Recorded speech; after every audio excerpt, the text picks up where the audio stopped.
1980-കളിലാണ് കഥ ആരംഭിക്കുന്നത്. ഒരു കാലത്ത് ധനികരും പ്രശസ്തരുമായ ആളുകൾക്ക് സുരക്ഷിതമായിരുന്ന സ്ഥലമായിരുന്ന ഒരു ആഡംബര ഹോട്ടലിനെ കുറിച്ചിട്ടാണ് ഇത്. പതുക്കെ പതുക്കെ അത് ഒരു ചീത്തപ്പേരിലേക്ക് മാറി. ഒരു ശക്തനായ ഗുണ്ട അവിടെ താമസമായി മോശം കാര്യങ്ങൾ ചെയ്യാൻ തുടങ്ങി. അയാൾ തന്റെ പണമെല്ലാം അവിടെ ഒളിപ്പിച്ചു. മെല്ലെ മെല്ലെ സുരക്ഷാ കാരണങ്ങളാൽ പ്രശസ്തരായ ആളുകൾ അവിടം സന്ദർശിക്കുന്നത് നിർത്തി. പിന്നീട് ഒരു ദിവസം ആ ഹോട്ടലിന്റെ ഉടമയുടെ ഭാര്യയെ മരിച്ച നിലയിൽ കണ്ടെത്തി. ഉടമ അപ്രത്യക്ഷനുമായി. ആ രാത്രി എന്താണ് സംഭവിച്ചതെന്ന് ആർക്കും കണ്ടെത്താനായില്ല. അതോടെ ഹോട്ടൽ എന്നേക്കുമായി അടച്ചുപൂട്ടി. ആ ഗ്യാങ്സ്റ്ററും കൊല്ലപ്പെട്ടു. അവന്റെ എല്ലാ സമ്പത്തും അവിടെ അടക്കം ചെയ്തു. വർഷങ്ങൾ കടന്നുപോയി. ഇതൊക്കെ അറിഞ്ഞ ഒരു പെൺകുട്ടി അകത്തേക്ക് പോകുവാൻ തീരുമാനിച്ചു. അവൾ അകത്തു കടന്നപ്പോൾ പൂർണ്ണമായും ഇരുട്ടായിരുന്നു. പെട്ടെന്ന് ഒരു അദൃശ്യശക്തി അവളെ തറയിലേക്ക് തട്ടി കാലിൽ പിടിച്ചു വലിച്ചുകൊണ്ടു പോകുവാൻ തുടങ്ങി. ഇരുട്ടിൽ അവളെ വലിച്ചിഴയ്ക്കുന്നത് എന്താണെന്ന് കാണാൻ അവൾ കഠിനമായി ശ്രമിച്ചു. എന്നാൽ ഒടുവിൽ അവളത് കണ്ടപ്പോൾ ബോധം കെട്ടുവീണു. ഇപ്പോൾ സീൻ മാറിയിട്ടുണ്ട്. 5 സുഹൃത്തുക്കളോടൊപ്പം ഒരു വീഡിയോ ചാനൽ നടത്തുന്ന ദയാൻ എന്ന പെൺകുട്ടിയെ കാണിക്കുന്നു. അവർ തങ്ങളുടെ കാഴ്ചക്കാരോട് പുതിയ എന്തെങ്കിലും ചെയ്യുന്നുണ്ടെന്ന് പറയുന്നു. അവർ ഒരു വലിയ സ്റ്റണ്ട് പ്ലാൻ ചെയ്തിട്ടുണ്ട്. ഒന്നിനു പുറകെ ഒന്നായി മുഴുവൻ സംഘവും ഓടുന്ന ട്രെയിനിൽ നിന്ന് ചാടുന്നു.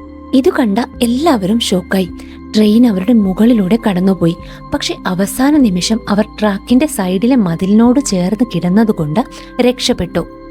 ഇത്ര വലിയ റിസ്ക് എടുത്ത് വീഡിയോ ചെയ്തിട്ടും അതിന് പ്രതീക്ഷിച്ചത്ര വ്യൂസ് ഒന്നും കിട്ടിയില്ല. അതുകൊണ്ട് തന്നെ ടീം മുഴുവൻ നിരാശരായി. ജീവൻ വരെ പണയം വെച്ച് ചെയ്ത കാര്യത്തിന് ഒരു റിസൾട്ടും കിട്ടാത്ത അവസ്ഥയായിരുന്നു. അപ്പോഴാണ് റിക്ക് ഒരു പുതിയ പ്ലാനുമായി വരുന്നത്. അവന്റെ കയ്യിൽ പാരഗൺ എന്ന ഹോട്ടലിന്റെ മാപ്പുണ്ടായിരുന്നു. വർഷങ്ങൾക്ക് മുൻപ് അടച്ചുപൂട്ടിയ അതേ ഹോട്ടൽ.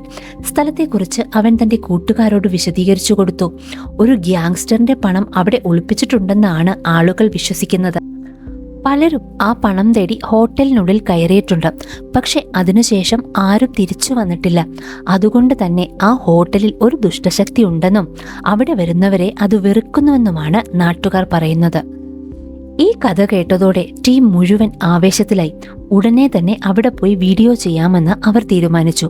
ഗ്യാങ്സ്റ്ററിന്റെ പണം അന്വേഷിക്കുന്ന ആളുകളും ഗോസ്റ്റ് സ്റ്റോറീസ് ഇഷ്ടപ്പെടുന്നവരും ഈ വീഡിയോ തീർച്ചയായും കാണുമെന്ന് അവർക്കറിയാമായിരുന്നു.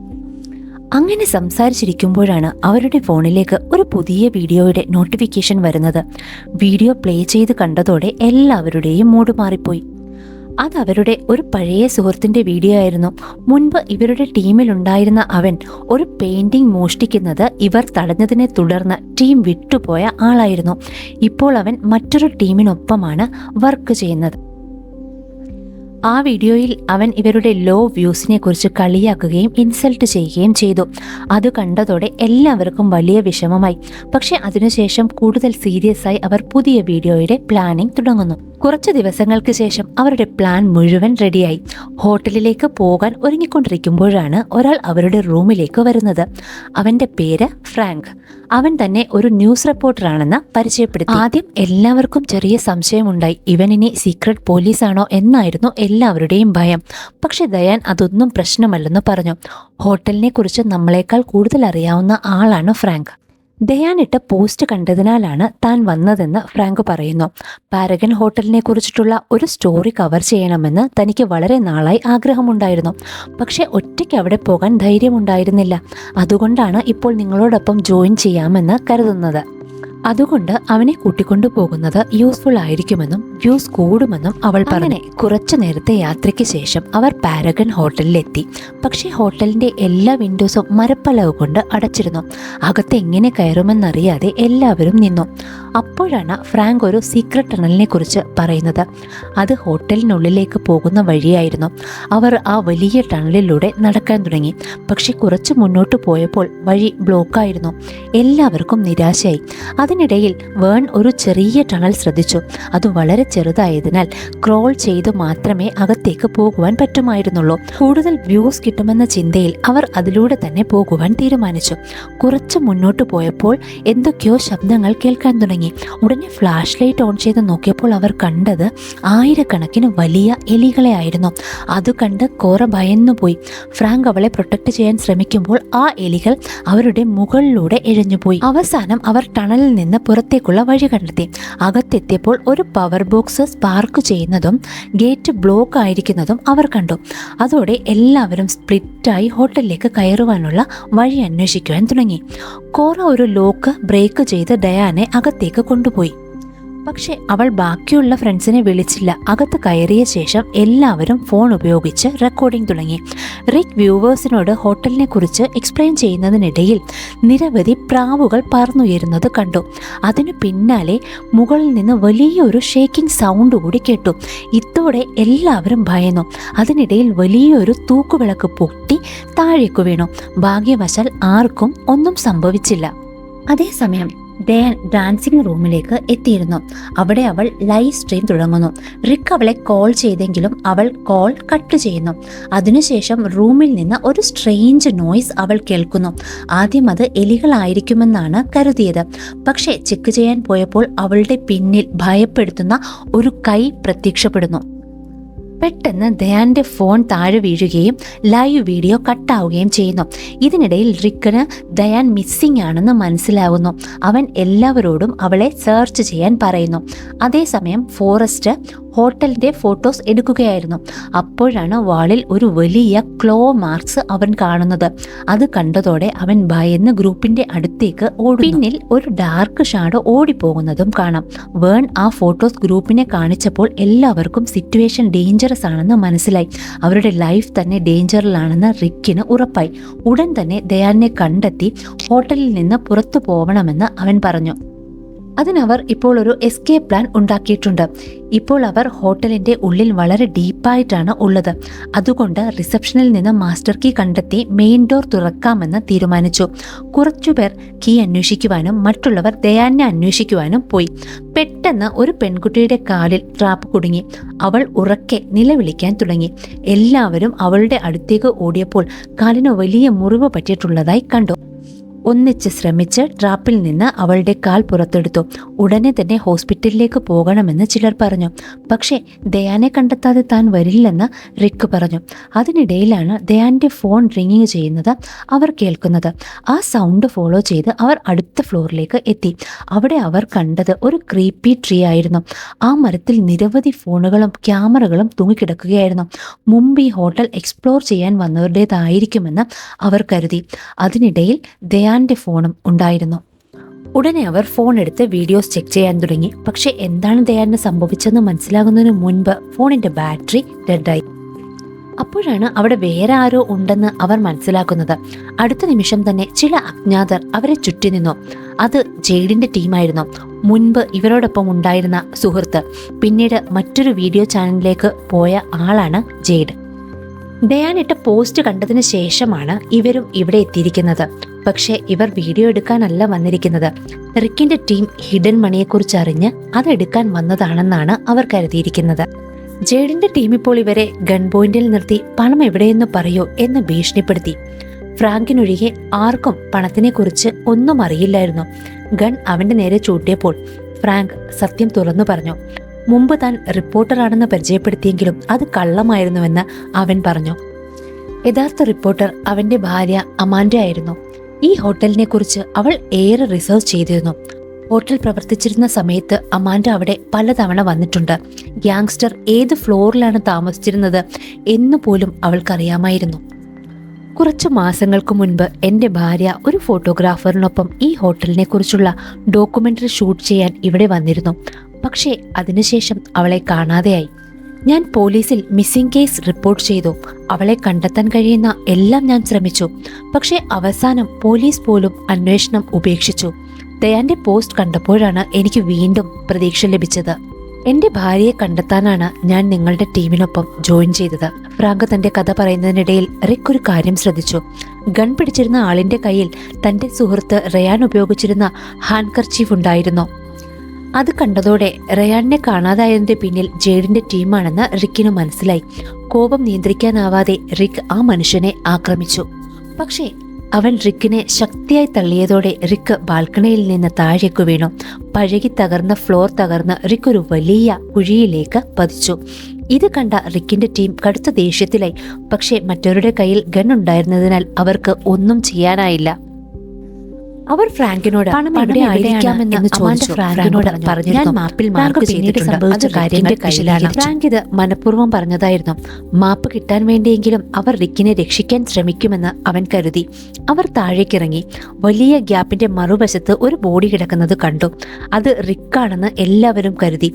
പക്ഷെ ആ വലിയ ഗ്യാപ്പ് കടന്ന് ആരാണ് പോകുക? കോറ ഒരു ജിംനാസ്റ്റ് ആയതിനാൽ ഹാങ്ങിങ് വയേഴ്സ് ഉപയോഗിച്ച് അവൾ മറുവശത്തേക്ക് സ്വിംഗ് ചെയ്ത് എത്തി. പക്ഷെ അവിടെ എത്തിയപ്പോൾ അവൾ കണ്ടത് റിക്കിനെ ആയിരുന്നില്ല. വർഷങ്ങൾക്ക് മുൻപ് കൊല്ലപ്പെട്ട് അവിടെ ഉപേക്ഷിച്ച ഒരാളുടെ സ്കെൽറ്റൻ ആയിരുന്നു അത്. ഭയന്ന കോറ തിരികെ വരാൻ ശ്രമിച്ചു.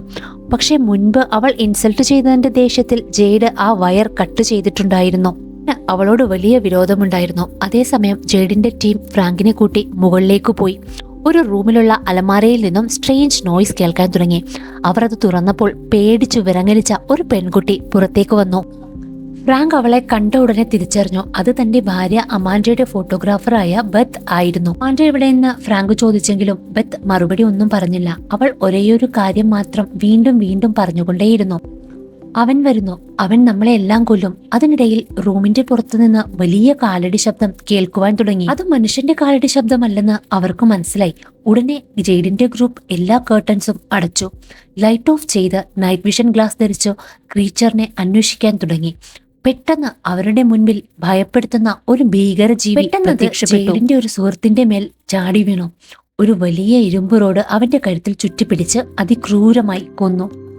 അത് കണ്ട് മറ്റുള്ളവർ അതിന്റെ നേരെ വെടിവെക്കാൻ തുടങ്ങി. പക്ഷെ ഒരു ബുള്ളറ്റ് പോലും അതിനെ തൊട്ടില്ല. അതിനു പിന്നാലെ ആ ഭീകരജീവി മതിലിലൂടെ ഇഴഞ്ഞ് നേരെ സീലിംഗിലേക്ക് കയറി. ലൈറ്റ്സ് തിരികെ വന്നു. അപ്പോഴാണ് അവർ ഭയപ്പെടുത്തുന്ന സത്യം മനസ്സിലാക്കിയത്. ആ ഭീകരജീവിയെ ലക്ഷ്യമിട്ട് വെടിവെച്ച ബുള്ളറ്റ്സ് എല്ലാം ബെത്തിന്റെ ശരീരത്തിലായിരുന്നു തട്ടിയത്. അതേസമയം മറ്റൊരു സ്ഥലത്ത് ദയാൻ ബോധം വീണ്ടെടുക്കുന്നു. അവൾ ഒരു ബെഡിലാണ് കിടക്കുന്നത്.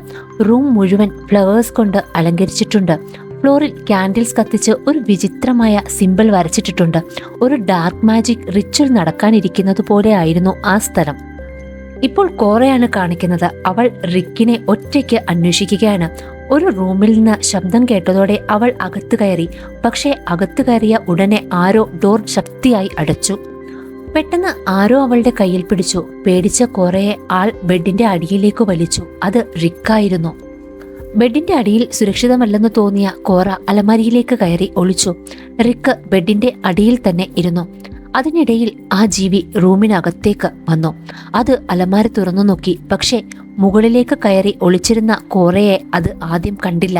എന്നാൽ പെട്ടെന്ന് അത് മുകളിലേക്ക് നോക്കാൻ തുടങ്ങി. അടുത്ത നിമിഷം പിന്നിൽ നിന്ന് ആരോ അതിനെ ആക്രമിച്ചു. അത് റിക്കായിരുന്നു. ഒരു വലിയ കമ്പുപയോഗിച്ച് റിക്ക് അതിന്റെ തലയിൽ ശക്തിയായി അടിച്ചു. പക്ഷേ അത് ഡമനെ ഒരു തരത്തിലും ഹേർട്ട് ചെയ്തിട്ടുണ്ടായിരുന്നില്ല. അതിപ്പോൾ കൂടുതൽ ദേഷ്യപ്പെട്ടതായി കാണപ്പെട്ടു. ആ മോൺസ്റ്റർ റിക്കിന്റെ കഴുത്തിൽ പിടിച്ച് ഉയർത്തി. അതോടെ കോറയ്ക്ക് രക്ഷപ്പെടാൻ ഒരു അവസരം കിട്ടി. ഉടനെ തന്നെ കോറ അവിടെ നിന്ന് ഓടി. അവൾ ഒരു എലിവേറ്ററിന്റെ അടുത്തേക്കെത്തി. പക്ഷെ അത് വർക്ക് ചെയ്യുന്നില്ലായിരുന്നു. ചുറ്റും നോക്കിയപ്പോൾ മെയിൻ പവർ സ്വിച്ച് അവൾ കണ്ടെത്തി. ഉടനെ അത് ഓൺ ചെയ്തതോടെ എലിവേറ്റർ വീണ്ടും പ്രവർത്തിക്കുവാൻ തുടങ്ങി. കോറ എലിവേറ്റർ ഉപയോഗിച്ച് മറ്റൊരു ഫ്ലോറിൽ എത്തി. അവിടെ അവൾ സെക്യൂരിറ്റി റൂം കണ്ടെത്തി. ആ റൂമിലുള്ള CCTV സ്ക്രീനിൽ ഹോട്ടലിന്റെ പല റൂംസും കാണുന്നുണ്ടായിരുന്നു. അതിലൂടെ മുഴുവൻ ഹോട്ടലിനെ മോണിറ്റർ ചെയ്യാനും പറ്റുമായിരുന്നു. ചില പഴയ വീഡിയോ ടേപ്സും കോറ അവിടെ കണ്ടു. അവൾ അതിൽ ഒരു റെക്കോർഡിംഗ് പ്ലേ ചെയ്തു. ആ വീഡിയോ കണ്ടതോടെ ഹോട്ടലിന്റെ യഥാർത്ഥ ഓണറിനെ കുറിച്ചിട്ടുള്ള ഒരു ഭീകര രഹസ്യം അവൾ മനസ്സിലാക്കി. ആ വീഡിയോയിൽ ഹോട്ടൽ ഓണർ തന്നെയാണ് പ്രത്യക്ഷപ്പെട്ടത്. ആ വീഡിയോയിൽ ഹോട്ടൽ ഓണർ പറയുന്നത് കേട്ട് കോറ നടുങ്ങിപ്പോയി. തനിക്ക് മരണം അതിയായ ഭയമാണെന്ന് അവൻ പറയുന്നു. അതുകൊണ്ട് എപ്പോഴും ജീവിക്കാൻ അവൻ ഒരു ഡാർക്ക് ഡീൽ ചെയ്തിട്ടുണ്ട്. അവൻ പറയുന്നു, ഞാനൊരു ഭീകരജീവിയായി മാറിയാൽ മരണത്തിൽ നിന്ന് രക്ഷപ്പെടാം. അതിന് ഡെവിൾ എന്നെ സഹായിക്കും. പക്ഷേ അതിനായി ഞാൻ ഡെവിളിനെ വർഷിപ്പ് ചെയ്യണം. എന്റെ ഭാര്യയെ കൊല്ലണം. പിന്നെ അവളുടെ ഹൃദയം തിന്നണം. പക്ഷേ അതുകൊണ്ട് മാത്രം എനിക്ക് ഇമ്മോർട്ടൽ ആകാൻ കഴിയില്ലെന്ന് അവൻ പറഞ്ഞു. പൂർണ്ണമായിട്ടും ഡമൻ ആയി മാറാൻ എനിക്ക് നിരവധി ആളുകളുടെ ഹൃദയം പറിച്ചെടുത്ത് തിന്നേണ്ടിയിരുന്നു. അതിനുശേഷം ഒരു പെൺകുട്ടിയെ കണ്ടെത്തി അവളെ ഫോഴ്സ് ചെയ്ത് വിവാഹം കഴിക്കണം. അവൾ തൻ്റെ ബ്രൈഡാകുന്ന നിമിഷം അവളെയും കൊന്ന് അവളുടെ ഹൃദയം തിന്നണം. അപ്പോൾ മാത്രമേ മരണഭയത്തിൽ നിന്ന് പൂർണ്ണ മോചനം ലഭിക്കൂ.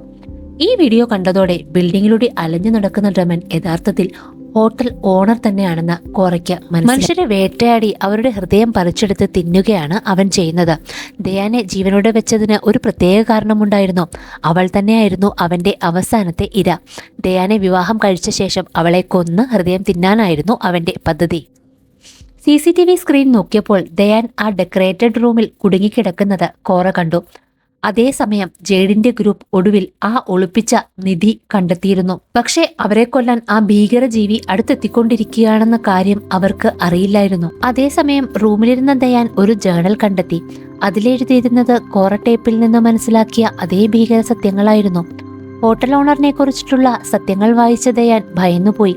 പക്ഷേ അവൾക്ക് അവിടെ നിന്ന് രക്ഷപ്പെടാൻ കഴിയുന്നതിന് മുൻപ് തന്നെ ആ ജീവി അവിടേക്കെത്തി. അത് കുറച്ചു നേരം ദയാനെ നോക്കി നിന്നു. അതിനുശേഷം പുറത്തേക്ക് പോയി. ഇപ്പോൾ അത് ജെയ്ഡിന്റെ ടീമിന്റെ അടുത്താണ് എത്തിയിരിക്കുന്നത്.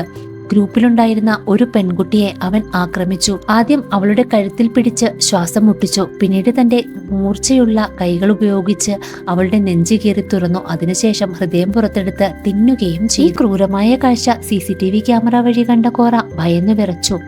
ജെയ്ഡിന്റെ ടീമിലുള്ള ഒരാൾ അവിടെ നിന്ന് ഓടി രക്ഷപ്പെടാൻ ശ്രമിച്ചു. പക്ഷേ ആ ഭീകരജീവി അവനെയും വളരെ വേഗം വേട്ടയാടി പിടിച്ചു. അതേസമയം കോറ ക്യാമറയിൽ ഫ്രാങ്കിനെയും ബേണിനെയും ഒരു ഹാൾവേയിൽ വെച്ച് കാണുന്നു. ഇപ്പോൾ ഭീകരജീവി അവരുടെ അടുത്തേക്കാണ് വരുന്നതെന്ന് അവൾക്ക് മനസ്സിലായി. അതിനിടയിൽ ഫ്ലോറിലൊരു ഡെഡ് ബോഡിയും അതിന്റെ അടുത്തൊരു വാക്കി ടോക്കിയും കോറ ശ്രദ്ധിച്ചു. അപ്പോഴാണ് തന്റെ കയ്യിലും വാക്കി ടോക്കി ഉണ്ടെന്ന കാര്യം അവൾ ഓർത്തത്. ഉടനെ അവൾ റേഡിയോ കണക്ട് ചെയ്ത് ഫ്രാങ്കിനെയും വേണിനെയും വാർണിംഗ് നൽകി. പിന്നെ അവരെ സേഫായ ഒരു സ്ഥലത്തേക്ക് മാറ്റി. അവർ സുരക്ഷിതനായതിനു ശേഷം കോറ പറഞ്ഞു, നിങ്ങൾ ഉടനെ മുകളിലേക്ക് വരണം. ഞാൻ സെക്യൂരിറ്റി റൂമിലാണ് ഉള്ളത്. പക്ഷേ മുകളിലേക്ക് പോകുവാൻ അവിടെ സ്റ്റേഴ്സ് ഒന്നും ഉണ്ടായിരുന്നില്ല. മെയിൻ എലിവേറ്റർ പോലും തകരാറിലായിരുന്നു. അപ്പോഴാണ് കോറ അവരോട് എലിവേറ്റർ ഷാഫ്റ്റ് വഴി മാനുവലി കയറി മുകളിലേക്ക് എത്താൻ പറയുന്നത്. ആദ്യം വേൺ മുകളിലോട്ട് കയറട്ടെ എന്ന് ഫ്രാങ്ക് പറഞ്ഞു. വേൺ മുകളിലെത്തിയ ശേഷം കോറയുടെ സഹായത്തോടെ ഫ്രാങ്കിനെ മുകളിലേക്ക് വലിച്ചു കയറ്റാമെന്ന് അവർ തീരുമാനിച്ചു. വേൺ സുരക്ഷിതമായി മുകളിലെത്തി. അതേ സമയത്ത് ഫ്രാങ്കിനെ കൊല്ലാൻ ആ ഭീകരജീവി താഴെയുള്ള ഭാഗത്തേക്കെത്തി. ഇപ്പോൾ ഫ്രാങ്ക് ചാടാൻ ശ്രമിച്ചു കഴിഞ്ഞാൽ ആ ജീവി അവനെ പിടിക്കുമെന്ന് അവൻ മനസ്സിലാക്കി. അതുകൊണ്ട് ഫ്രാങ്ക് വേണിനോട് ഒരു ഡേഞ്ചറസ് ആയിട്ടുള്ള പ്ലാൻ പറഞ്ഞു. ഹെവി എലിവേറ്റർ നേരെ മോൺസ്റ്ററിന്റെ മുകളിലേക്ക് ഇടാൻ അവൻ ആവശ്യപ്പെട്ടു. ആദ്യം അവൻ അതിന് തയ്യാറായില്ല. പക്ഷേ ഫ്രാങ്കിന്റെ നിർബന്ധത്തിൽ അവൻ ഒടുവിൽ എലിവേറ്റർ താഴത്തേക്ക് വീഴ്ത്തി. വലിയ ശബ്ദത്തോടെ താഴേക്ക് പതിച്ച എലിവേറ്റർ മോൺസ്റ്ററിനെ അടിച്ചു തകർത്തു. അതോടെ ആ മോൺസ്റ്റർ അതിന്റെ അടിയിൽ കുടുങ്ങി. ഭാഗ്യവശാൽ ഫ്രാങ്ക് അപകടത്തിൽ നിന്ന് രക്ഷപ്പെട്ടു. വഴി വേണിനോടും കോറയോടും മുകളിൽ വെയിറ്റ് ചെയ്യാൻ പറഞ്ഞു. താൻ മറ്റൊരു വഴി കണ്ടെത്തി മുകളിലെത്താമെന്നും അവൻ അറിയിച്ചു. അങ്ങനെ ഫ്ലോറിലൂടെ നടക്കുന്നതിനിടയിൽ ഒരു റൂമിനുള്ളിൽ ഡെഡ് ബോഡി കിടക്കുന്നത് ഫ്രാങ്ക് ശ്രദ്ധിച്ചു. സംശയം തോന്നിയ അവൻ അകത്ത് കയറി നോക്കി. അപ്പോഴാണ് അത് തന്റെ മിസ്സിംഗ് ആയ ഭാര്യ അമാൻഡ ആണെന്ന് ഫ്രാങ്ക് തിരിച്ചറിഞ്ഞത്. മോൺസ്റ്റർ ക്രൂരമായി അവളുടെ ഹൃദയം പറിച്ചെടുത്ത് തിന്നിരിക്കുന്നു. ആ കാഴ്ച കണ്ട ഫ്രാങ്കിന്റെ മനസ്സ് തകർന്നു. അതേസമയം മോൺസ്റ്ററിനോട് പ്രതികാരം ചെയ്യുമെന്ന് അവൻ സത്യം ചെയ്യുന്നു. കോപത്തോടെ സെക്യൂരിറ്റി റൂമിലേക്ക് ഓടിയെത്തിയ ഫ്രാങ്ക് CCTV സ്ക്രീനിൽ ഒരു ഭീകര കാഴ്ച കാണുന്നു. മോൺസ്റ്റർ ഇപ്പോൾ ദയാനെ ബ്രൈഡൽ ഡ്രസ് ധരിപ്പിച്ച് വിവാഹത്തിന് ഫോഴ്സ് ചെയ്യുകയായിരുന്നു. ദയാനെ മോൺസ്റ്റർ കൊല്ലുന്നതിനു മുൻപ് രക്ഷിക്കണമെന്ന് തീരുമാനിച്ച ഫ്രാങ്ക് ഉടനെ ആ റൂമിലേക്ക് ഓടി. അവിടെ എത്തിയ ഉടനെ ഫ്രാങ്ക് മോൺസ്റ്ററിനെ ശക്തിയായി അടിച്ച് ഹോൾവേയിലേക്ക് വലിച്ചിഴയ്ക്കുന്നു. പിന്നീട് ഫ്രാങ്ക് മോൺസ്റ്ററിനെ പിടിച്ചുകൊണ്ട് ഉയർന്ന ബാൽക്കണിയിൽ നിന്ന് താഴേക്ക് ചാടി. ഇരുവരും വായുവിലൂടെ താഴേക്ക് നേരെ വീണത് ആ ക്രീപ്പി ട്രീയുടെ മൂർച്ചയുള്ള ബ്രാഞ്ചിലേക്കായിരുന്നു. മോൺസ്റ്റർ അതേ ട്രീയിൽ തന്നെ കുത്തിക്കയറി കുടുങ്ങി. അത് തന്റെ വിക്ടിംസിന്റെ സാധനങ്ങൾ തൂക്കിയിരുന്ന അതേ ട്രീ ആയിരുന്നു അത്. പക്ഷെ ആ വലിയ വീഴ്ച കാരണം ഫ്രാങ്കിനും ജീവൻ നഷ്ടമായി. മോൺസ്റ്ററിനെ കൊല്ലാനായി സ്വന്തം ജീവൻ പോലും സാക്രിഫൈസ് ചെയ്തിരിക്കുകയായിരുന്നു അവൻ. ഇതെല്ലാം കണ്ട ദയാൻ ഷോക്കായി. ഫ്രാങ്കിന്റെ മരണം അവളെ വല്ലാതെ ഉലച്ചു. കുറച്ചു സമയത്തിനു ശേഷം ഫ്രാങ്കിന്റെ റേഡിയോ ഉപയോഗിച്ച് അവൾ കോറയോട് റിക്കിനെ കുറിച്ച് ചോദിച്ചു. കോറ ക്യാമറ ചെക്ക് ചെയ്ത ശേഷം റിക്ക് ഒരു റൂമിൽ ഗുരുതരമായി ഇഞ്ചേർഡായി കിടക്കുകയാണെന്നും അവൻ മരിച്ചിരിക്കാമെന്നും പറഞ്ഞു. പക്ഷെ അത് വിശ്വസിക്കാൻ ദയാൻ തയ്യാറായില്ല. ഡയാൻ ഉടനെ റിക്കിന്റെ അടുത്തേക്ക് ഓടിച്ചെന്നു. അവനെ എഴുന്നേൽപ്പിക്കാൻ ശ്രമിച്ചു. പക്ഷെ റിക്ക് യാതൊരു ചലനവുമില്ലാതെ കിടക്കുകയായിരുന്നു. വളരെ മന്ദമായ ഒരു ശ്വാസം മാത്രമാണ് ഉണ്ടായിരുന്നത്. ആ നിമിഷം റിക്ക് മരിച്ചുവെന്ന് ഡയാൻ കരുതി. ഭയന്ന് അവൾ പ്രതീക്ഷ മുഴുവൻ നഷ്ടപ്പെട്ടിരിക്കുമ്പോഴാണ് പെട്ടെന്ന് റിക്ക് കണ്ണു തുറക്കുന്നത്. റിക്ക് ജീവനോടെ ഉണ്ടെന്ന് കണ്ട ഡയാൻ സന്തോഷം കൊണ്ട് കരഞ്ഞുപോയി. അവൾ റിക്കിനെ ശക്തമായി ചേർത്തു പിടിച്ചു. ആശ്വാസത്തിന്റെ കണ്ണീർ അവളുടെ കണ്ണുകളിൽ നിറഞ്ഞു. അതേസമയം വേണും കോറയും റൂമിലേക്ക് ഓടിയെത്തി. അങ്ങനെ ഒടുവിൽ 4 സുഹൃത്തുക്കളും ആ ഹോട്ടലിൽ നിന്ന് ജീവനോടെ പുറത്തേക്ക് വന്നു. പുറത്ത് സുരക്ഷിതമായി എത്തിയ ശേഷം അവർ റെക്കോർഡ് ചെയ്ത എല്ലാ ഫുട്ടേജസും ഇന്റർനെറ്റിലേക്ക് അപ്ലോഡ് ചെയ്തു. കാരണം ഇതൊരു മാസീവ് സ്റ്റോറിയായിരുന്നു. പാരഗൺ ഹോട്ടൽ വളരെ ഫേമസ് ആയ ഒരു സ്ഥലമായിരുന്നു. നിരവധി സെലിബ്രിറ്റികൾക്കും ആ ഹോട്ടലിനോട് ഓർമ്മകൾ ഉണ്ടായിരുന്നു. അതുകൊണ്ട് തന്നെ അവരുടെ ഈ വീഡിയോ വളരെ വേഗത്തിൽ വൈറലായി. ഓൺലൈനിൽ 100 മില്യണിലധികം വ്യൂസ് ആ വീഡിയോയ്ക്ക് ലഭിച്ചു. നിരവധി ഫേമസ് ആളുകൾ വീഡിയോയ്ക്ക് കമൻസ് ഇടാൻ തുടങ്ങി. ആ ടെറിഫയിങ് നൈറ്റിൽ ജീവനോടെ രക്ഷപ്പെട്ട ആ ഫ്രണ്ട്സ് ഒരൊറ്റ രാത്രി കൊണ്ട് വലിയ സെലിബ്രിറ്റീസായി മാറി. അങ്ങനെ അവരുടെ മാസീവ് സക്സസ് കാണിച്ചുകൊണ്ട് ആ ഒരു സിനിമ അവിടെ അവസാനിക്കുകയാണ്. അപ്പോൾ വീണ്ടും മറ്റൊരു സിനിമയുമായി കാണാം. വീഡിയോ ഇഷ്ടമായിട്ടുണ്ടെങ്കിൽ തീർച്ചയായിട്ടും ചാനൽ സബ്സ്ക്രൈബ് ചെയ്യാൻ മറക്കരുത്. എല്ലാവർക്കും നല്ലൊരു ദിവസം ആശംസിക്കുന്നു.